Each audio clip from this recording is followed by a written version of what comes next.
The Bengals' run game took off against the Carolina Panthers, and the defense, while short-handed, pitched a shutout while the game was close. Let's talk with Mike about how they did it. You are Locked On Bengals, your daily Cincinnati Bengals podcast, part of the Locked On Podcast Network, your team every day.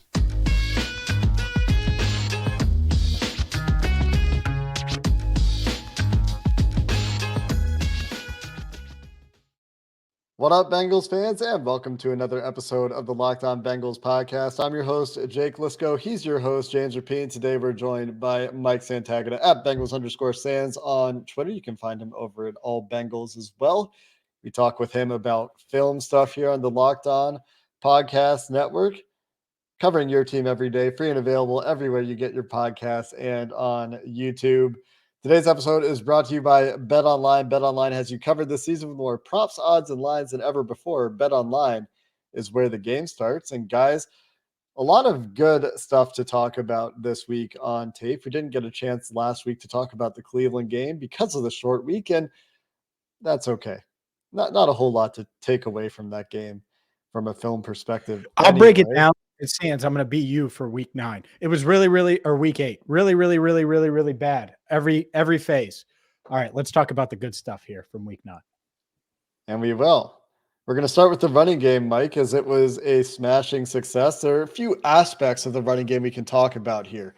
We can talk about how Joe Mixon played better. We can talk about how the offensive line played better. We can talk about how the scheme, which we have talked about, continues to evolve to be more of a gap scheme where they started the year as this under center wide zone team. And let's start with Joe Mixon, because to me, the very first play of the game kind of sets a tone for what it was going to be for Joe Mixon. Not the first play of the game, the first running play of the game, the second play of the game. It's a second down, and there's an unblocked man in the hole, head up on Joe Mixon. Mixon makes a miss, gets a few yards after contact there. And that's something that earlier in the year maybe wouldn't happen as consistently, and kind of set the tone that, okay, maybe Joe Mixon's going to make some guys miss today. And then he made 5 guys miss today, according to PFF, maybe more depending on your criteria for broken tackles. What did you see from Joe Mixon that was different on tape? Oh, just everything felt different. He had more burst. Ran with more authority. He was making guys miss in the open field too. And then don't want to not give credit to the offensive line too. It's just that he was getting up into the second level and sometimes into the third level, those safeties and corners, just at will, because these guys were just sealing. They were blocking their guys. This is just something we hadn't seen from them pretty much at all. The schematic change is what it is. It's been growing for a long time now, since Baltimore, I would say. But I think that this game was less about the X's and O's of this, because I mean, they played zone stuff too, and it worked. But it was about the Jimmies and Joes, the Joe Mixon and his 5 Jimmies in front of him, along with a few of the wide receivers and tight ends. But yeah, first run play of the game, split inside zone. I don't know why La'el Collins doesn't block the Mike linebacker. It seems like he should, but maybe they had some other type of call on, some type of miscommunication. I don't know. He just goes right up to the hole. What you think of every week besides this week is, that sucks. Mixon's going to go for no gain, but he makes a miss and he picks up 4 yards. And that's what's been missing in the run game. Mike, as far as this offensive line is concerned, how often, 2 things on Mixon, how often was he even contacted behind the line of scrimmage? Because I think for the majority of his career, that's been such a thing. Even last year, career year, that was a thing. Did he get touched behind the line of scrimmage? Yes, at least once, but it's only like once, but not twice. Many, right? No, it was not many times. He got a full head of steam most of the time he ran the ball, and that includes like some big gains on the screenplay. A screenplay worked for this team for an explosive gain. That's just not never happens.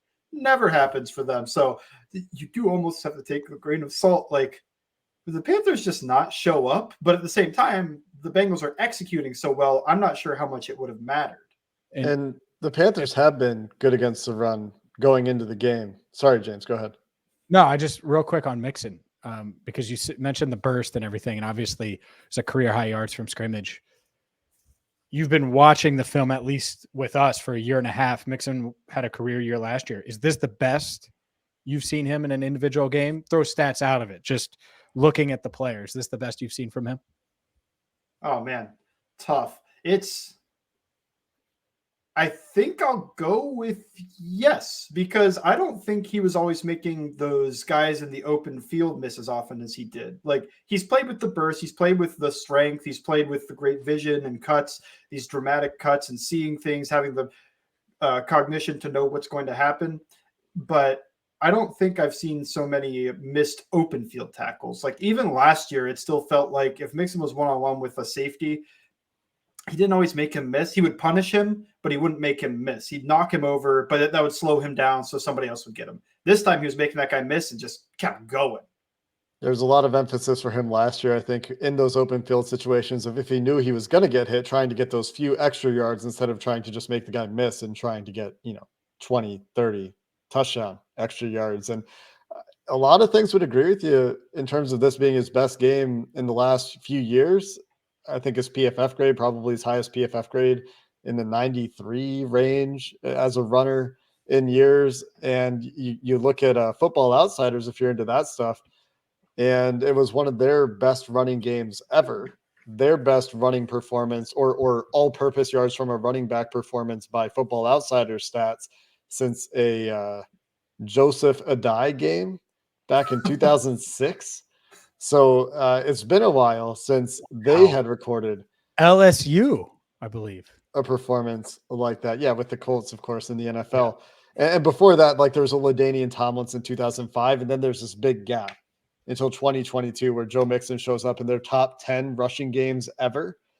And Mike, you said it with the screen thing. Remember, James, what I said when we recorded our post-game show, when I knew this game might be going well for the Bengals is, hey, man, if they're hitting explosive plays on screens and getting successful toss plays, you might be in trouble as a defense. And that's what it was for the Panthers. Yeah. How many times have they ran a toss play this year on 3rd and short, 4th and short? And you're like, what the heck are you doing? Just go forward. Right. And especially early in the year. So that was working.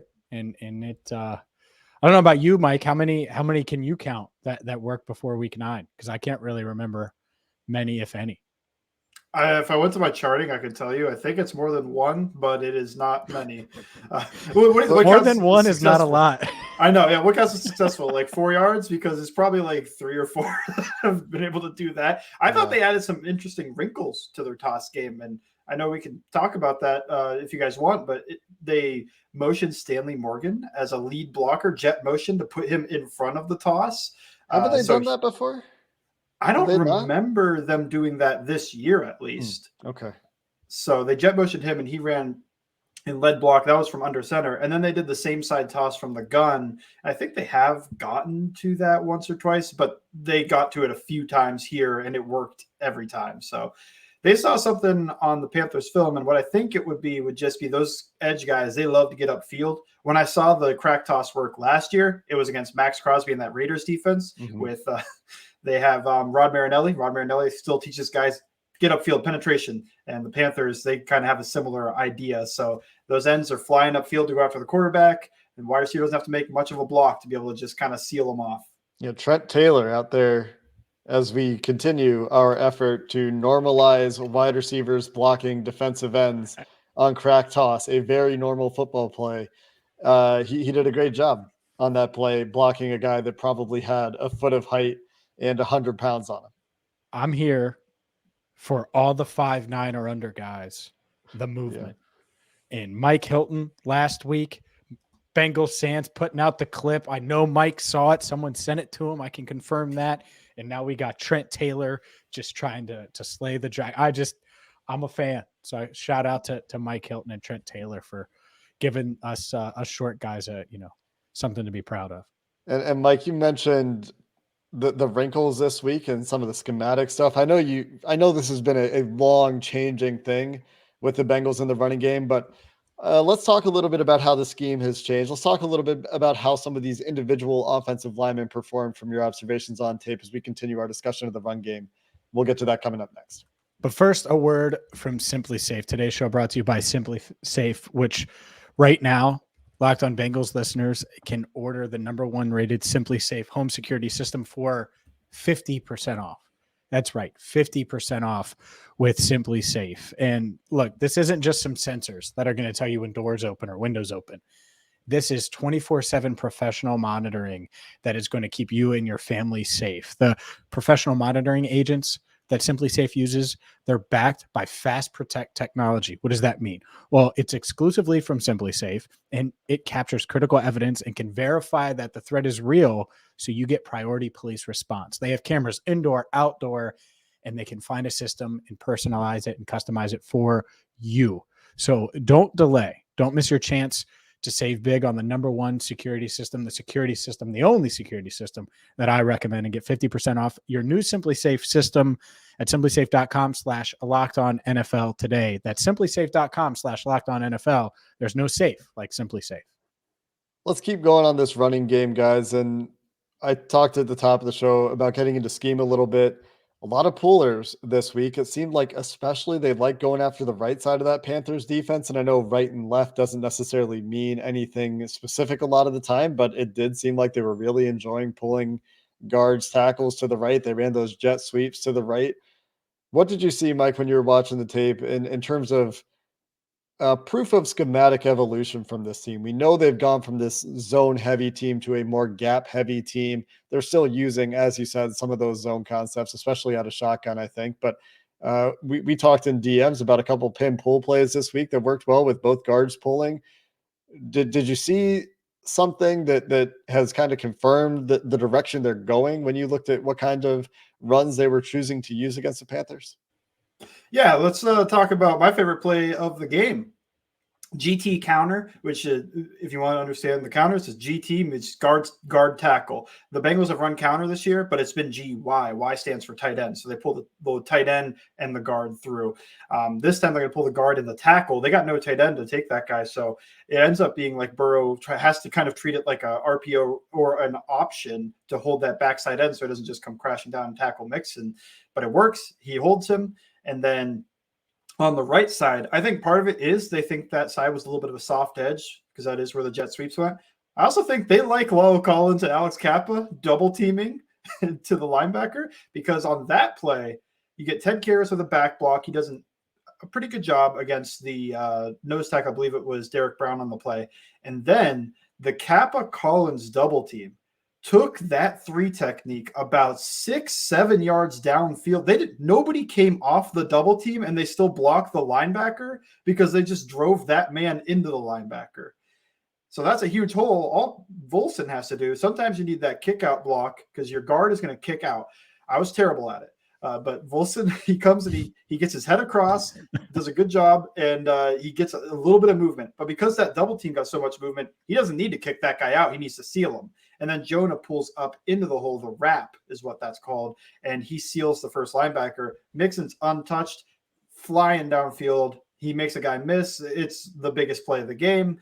And just for me, I think there's such a fun jazz feel to wide zone about like anything can happen here, but there is something very awesome to watch with these GT counters and these power plays when everything gets executed perfectly. And you just see like, I don't know, Moses parts the sea and he just goes flying through. That was awesome. It was. And one guy that I know a lot of our listeners mentioned, I'm sure you saw tweets about him and noticed him, which coming into the season, I think a lot of people were expecting to notice 71 a lot more. Fair to say, Lyle Collins, this was his best run blocking effort of the season. And if so, what stood out? What was different from other weeks? Yeah, I'd say so. I think the main difference is that's including the first run play of the game where I think he might have messed up. But he had that awesome double team. He had another awesome double team. He had some good solo blocks. He got to the second level on an inside zone play and sealed off the linebacker. And then obviously, I don't know if everybody's seen it, but it was stood out on broadcast and even better on film. They ran a crack toss his way and he pulls around. And it was prime Lyle Collins running and unloaded on this defensive back and made that defensive back question, why am I still in this game? Because they were down 35-0 and he gets blasted by Lyle Collins. I got to think I'd be like, I gotta fake a hammy or something. Get me out of here. I think he got 2 guys on that play too. He did. He got downfield and he got the first guy, and then he got there to a second guy after he ran through the first one. got to a second guy, almost got the, I wish he would have got the very rare double pancake, but did not get that, just got the one, but he did then follow it up by leading further downfield. P-Ron was just, he was just jogging behind him. He's like, we're going at your speed, buddy. And now he gets a little rest and can hopefully play close to that for the rest of the way. You know, maybe there's a shot. I mean, if he can do that on a short week, right? You never know. If he can get healthy and play and continue to play at that kind of level going out the rest of the year, where there's still going to be some issues. It's not going to be perfect, but it's better.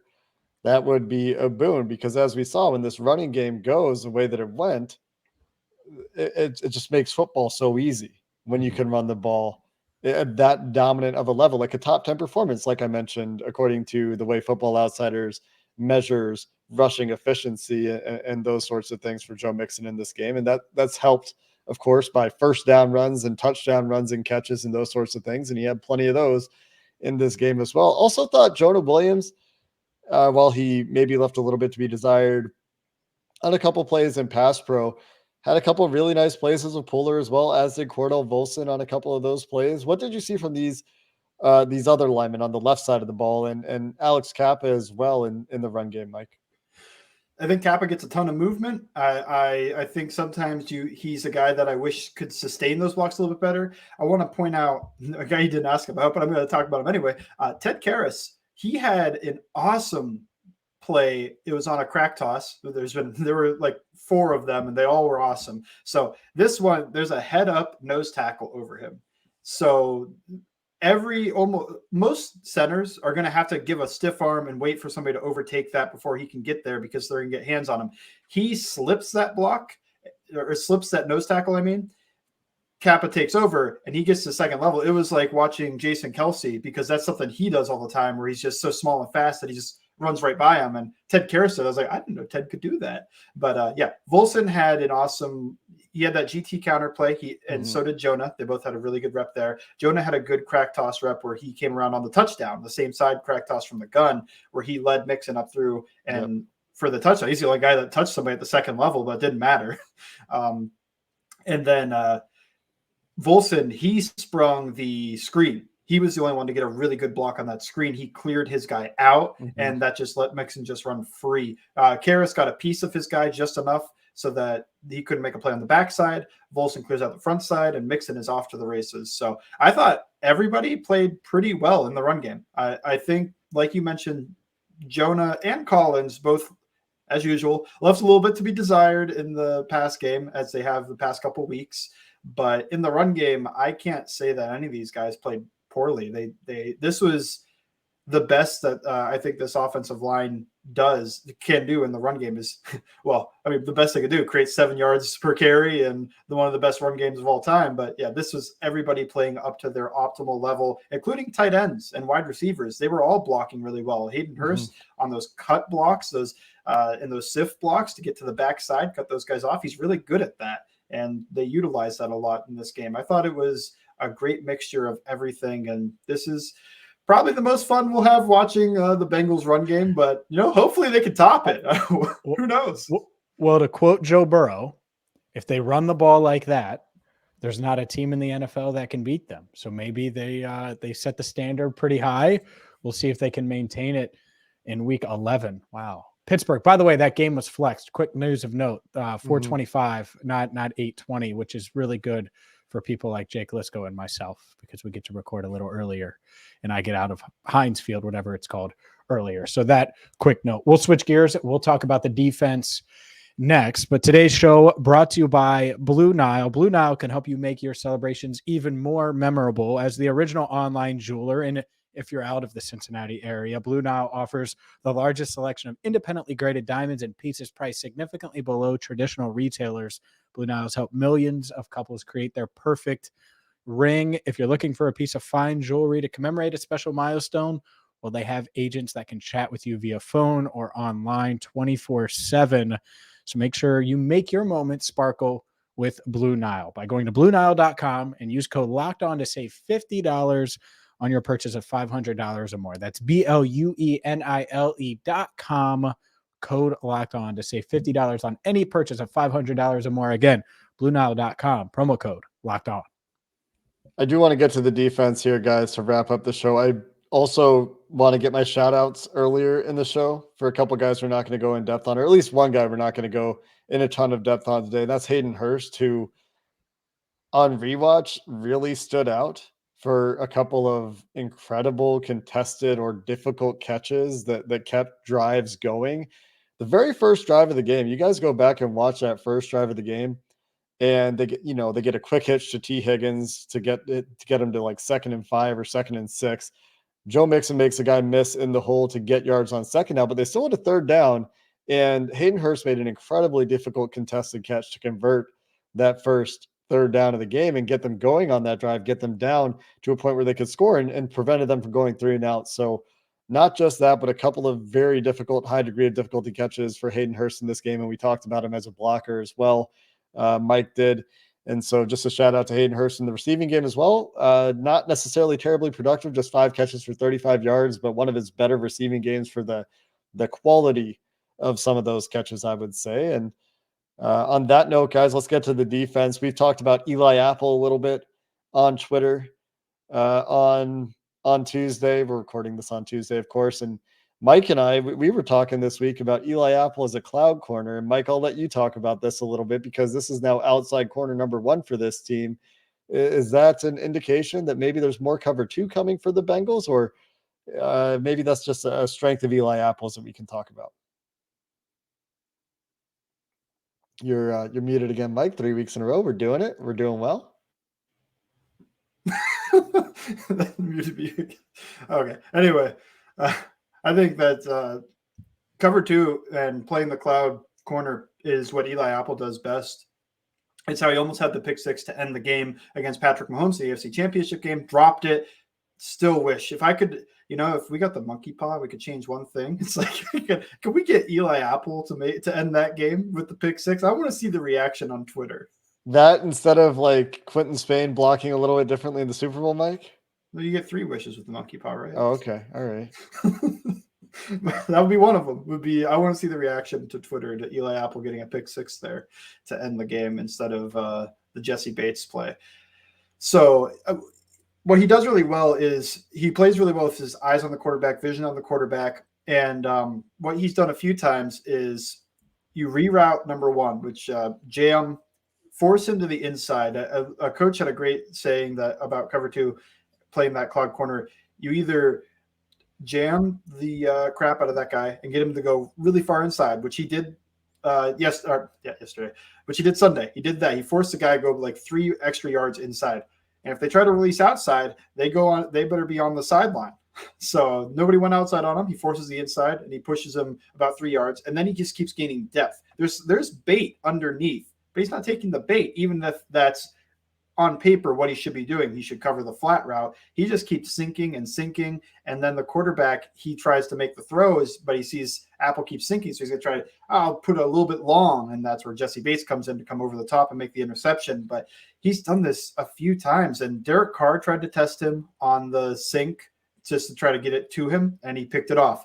Patrick Mahomes tried to test the sink, not just the break that he had, but he had one where he sank. This was not in the AFC Championship game, and Eli Apple almost picks it off. So I think this is where he excels. And I know that Mike Zimmer said you could find cover 2 corners at a 7-11, but Eli Apple plays it extraordinarily well. Like, yeah, you can find guys that could sit there at a 7-11, but you can't find guys that play it as well as Eli Apple there. So that is what he does best. I think he just vision and coming downhill, but also being able to sink and take away that throw. I think he wants the quarterbacks to throw it too. So I think he gets excited every time he starts sinking. He sees the quarterback winding up. He's like, oh, I knew you'd test me. Mike, what did this defense do to what I thought was going to be ending any hope of PJ Walker starting in the NFL again? He's set to start again on Thursday. But I left that game. I was thinking he's never going to start again. It's over. And they were shorthanded, and I was shocked at their performance. So you mentioned Eli Apple, and I thought he played well, but what else stood out? How were they able to do this where it was 35-0 at one point, and they only gave up 1 first down in the first half, and it was due to a penalty? What what was the magic elixir? What was it? Was it the Carolina Panthers are just awful on offense after scoring 30 plus the week prior? Or did the Bengals defense step up despite being shorthanded? Yeah, Bengals even stepped up. It certainly is a good sign when you have more interception return yards than the opposing team has passing yardage. Insane. So that's always you have more interceptions than they have first downs. I mean, yeah, I almost didn't as even many know catches. that was a stat. The interception yards versus receiving yards. I didn't even know that. That's incredible. At halftime, it was 9-19 because Jesse Bates had such a great return. Yeah. All right. so what was the magic Mike. elixir? What'd they do? Well, I think Jesse Bates played an awesome game. I think they used him in a different variety of ways. There's the play where Cam Taylor-Britt gets called for illegal contact when he's playing quarters and he's just a little too physical. He's actually beat on that. But Jesse Bates is playing his safety part really well because he doesn't have a threat coming to him. So he just keeps sinking and getting deeper. And he sees, oh, my corner here, he just got beat. I'm going to give him help. So he gets over the top, and it's almost an interception, but penalty would have negated that anyway. But he did a great job to get over top of that because Cam Taylor-Britt is beat as well as he has the penalty. He was responsible for that guy. It wasn't a true bracket. And then he had the interception where he got a lot of width. He got to get that overthrow. He also had a rep where he was playing underneath, and PJ Walker looks to his first read, and he just goes sprinting over and takes that away. Yeah. And then he tries to go look to the other side of the field, and then the pressure is there, and it all just breaks down from that point. So I thought Jesse Bates did a lot of good work. I thought the defensive line, BJ Hill, might have had his best game, in my opinion. I thought in the run game, he was really good. He held up on double teams. He was beating Austin Corbett in wide zone. That's an Austin Corbett specialty, what he was doing with the Rams all the time, but he got to the front side of him and was able to make a stop there. I thought he did a good job. I think Trey Hendrickson was good, but I don't think the pass rush was anything crazy. What they did was they flooded all this coverage and played bodies back there and played that really tight and well so that PJ Walker had to either try to make tight window throws like the Jesse Bates interception or the Jermaine Pratt interception, who, what an awesome drop from him there to get to 20 yards of depth when he's playing a hook curl and cover two. So they had all those things going for them. And then the pressure would come. It would just come late. These are all coverage plays for the most part, other than Trey Hendrickson getting a few on the rookie left tackle. So I thought the coverage was awesome. I thought the pass rush did enough so that it wasn't like Brissett able to stand back there for 5 seconds. It was more so 3 seconds, and then the pressure is there, but nothing's open downfield because you're playing such good coverage. I think they did a little bit to confuse him, a little bit of drop eight, a creeper here or there, but it was nothing too crazy schematically. It was a lot of zone from what I remember. They still play man from once in a while, but it was a lot of zone to kind of, they got those backup corners in there and then make things confusing, play great coverage. Yeah, I think it looks like Trey Hendrickson had 4 snaps in coverage, and Joe Mixon, I don't know if you guys saw this Instagram. Joe Mixon gave him a Butterfinger bar after the game, told him if you wore gloves, maybe you would have caught that one. Or maybe that was the next day, but that was a Joe Mixon. I think it was Instagram. The next day. And when you score 5 touchdowns, you can do that. Yeah, he can do whatever he wants this week. He's been making his media rounds. Sam Hubbard had 3 snaps in coverage as well. So both of those guys combining for 7 coverage snaps. What about Zach Carter? Zach Carter had his highest PFF grade, I believe, of the year. I think it was his first green grade in his NFL career, coming in with a 72.5 overall after his highest grade prior to that this season overall is like a 44. Did you see anything dramatically different with Zach Carter this week? I think it was just, to me, that there were no real negative plays. He didn't get blown off the ball. He did a good job of maintaining his leverage, playing good, sound defensive line play. I don't remember anything crazy that he did that could be on me. Just I remember plenty of BJ Hill plays and some Sam Hubbards and some Trey Hendricksons, but he did a good job of being a key cog in the defense to play his role so that even though BJ Hill's playing great, if your other guy is getting blown off the ball, that doesn't matter because they could just run right through there. So he did a good job of forcing the play to go back to one of these guys like BJ Hill who dominated his block. I wouldn't say he was a dominant force, but I would say he looked like a good starter out there. Mike, without Cheeto, just looking ahead a little, because I think by the time our listeners see this and listen to this, that they'll be thinking about Pittsburgh at least a little bit. If DJ Reader comes back, Mike Hilton's back, you don't have Cheeto. This defense played really well against Carolina, but just in general, are you expecting them to be play at a really, really high level like they did in the first 9 games, essentially in the second half of the season, even though they won't have their top corner? Oh man, that's tough. I definitely think it won't be as high of a level, and that's one missing Cheeto. It's also because the schedule gets tougher with these offenses. Sure. They have to play Buffalo, Kansas City, so they have to play the Are Browns. they good on offense, those teams? It depends how bad that UCL is with Allen. I don't know. Maybe Chase Daniel won't be as explosive as some of these teams, but yeah, they have to play 2 of the best offenses in the league. They have to play the Ravens again. They have to play a better on paper Browns team because that guy comes back. So I think they'll regress a little bit in terms there. I still think it's going to be a good defense. I just don't know if they can get to that really great level without Cheeto, because Cheeto is a guy that you could put on a Stephon Diggs for a few plays, not the entire game, but a few plays here and there, and just go, yeah, he's fine. We don't need the bracket or give him cloud coverage or whatever to play over the top. Like Cheeto can hold that down, and he has done that for them this year and last year. So they don't have that guy right now, but I still think they're going to be a sound, well-coached defense that they're going to be better in the run game. Definitely think that DJ Reader is going to make a huge impact when he comes back. And if he can keep it up as a pass rusher, who knows? Maybe they can get to that great level. Yeah, and that is kind of where it would have to come from, right? Is can the pass rush find some more success without having the guy you had in Cheeto in the secondary? Can Cam Taylor-Britt step up as he gets more experience, as he gets this bye week under his belt, as he is more exposed to the NFL game? Can these young guys that are playing a lot, Zach Carter, Jay Tufele, can they avoid, walls as they get deeper into the season? Although Tufele in particular should be pretty fresh. Zach Carter, he's played a lot, man. That guy's played a lot for his first NFL season, and it's going to be a long season for him. And a couple other shout outs here. Depth of the linebacker unit. We talked with Lynn and Rumo. We'll be having that coming up on Locked On Bengals the next couple of days here. And we talked about linebacker depth. That really showed out in this game.